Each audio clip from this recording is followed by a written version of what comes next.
Hi guys! So for today's video, samahan niyo ako pumunta sa Dublin, Ireland. First stop, dito tayo yan papunta sa airport kung saan tayo ay magka-catch ng ating plane going to Ireland. At i-check in na natin ang ating luggage. Short story, kailangan ko magbawas dyan kasi umover ng 20 kilograms. So pinayagan na ako kahit 20 point something na lang daw, okay na yun. So tara! Ayan na, okay na siya. Sorted. At ayan na nga, picture muna kami dito habang naghihintay. At ayan na nga, nag-open na nga po yung gate. So tara, let's go!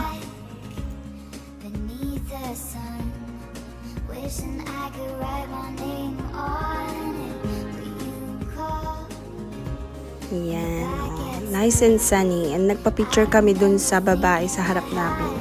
Tapos ayan na nga, dumating na kami aeroplano at malapit na kami mag-boarding. You excited, Keisha? At ayun na nga, nag-go signal na. Let's go inside the plane. Excited na mga Junakis. At saka ako na rin.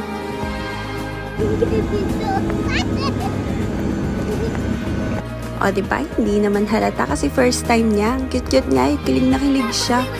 Para ano talaga, like priceless yung moment. So, ayan na nga, bakit na kami ng plane dito. Hanapin natin ang ating seats. At wala pa masyadong tao. O diba, ang ganda ng itsura. Parang Pinas na kami pupunta. Ganun yung feels. Charis. At ito na nga, nahanap na namin ang aming upuan. Window seat siya. Actually, hindi pala. Yung kuya niya pala yung window seat. Siyempre, baka matakot pa kasi first time. So, wala. Tingnan nyo naman, oh. Excited na excited. Tuwang-tuwa yung mukha. Diba? Parang amazed na amazed sila sa sounds ng everything around them. Ang cute lang kasi baby pa siya nung umuwi kami na Pilipinas. So, hindi niya ma-remember.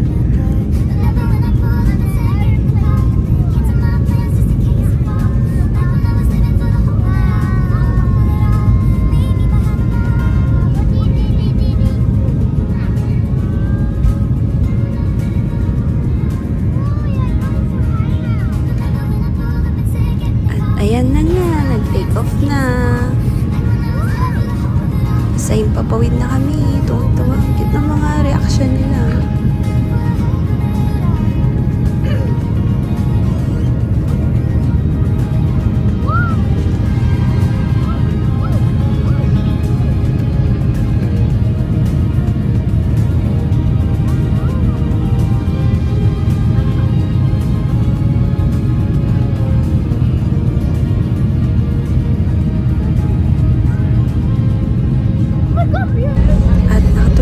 Konti si kuya at biglang nagulat siya. Kakatulog pa lang daw niya.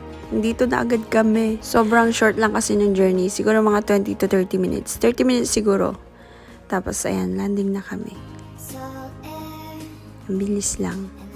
And off we go to immigration. And then mag-collect kami ng aming luggage.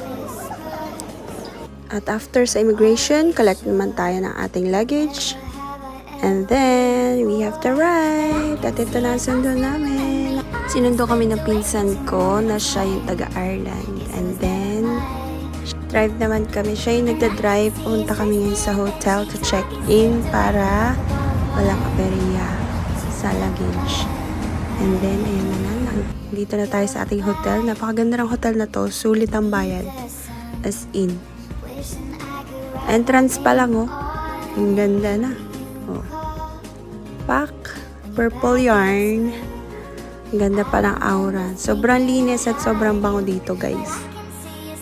And then, tcharan! Diba? Ang ganda ng place. Very nice. So, may pa-welcome pa sila. Tinakpan ko yung name ko, pero andun kasi buong buo. Opak, may chocolate pa sila doon. At ito naman ang bathroom. Tingnan mo naman, napakabongga. Ang ganda ng itsura. Oh, mirrors everywhere din, oh, pak. Oh, ang ganda, diba? Sulit ang bayad, oh, posing-posing muna.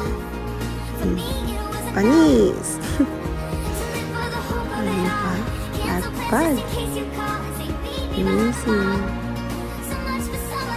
Oh, isa pa, posing pa ulit. And then, kompleto sila dito. May pa-Cadbury pa sila, oh. At chocolate, tsaka may biscuits, Biscoff.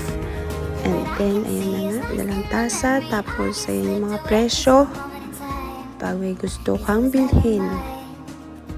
And then, yes, there we go.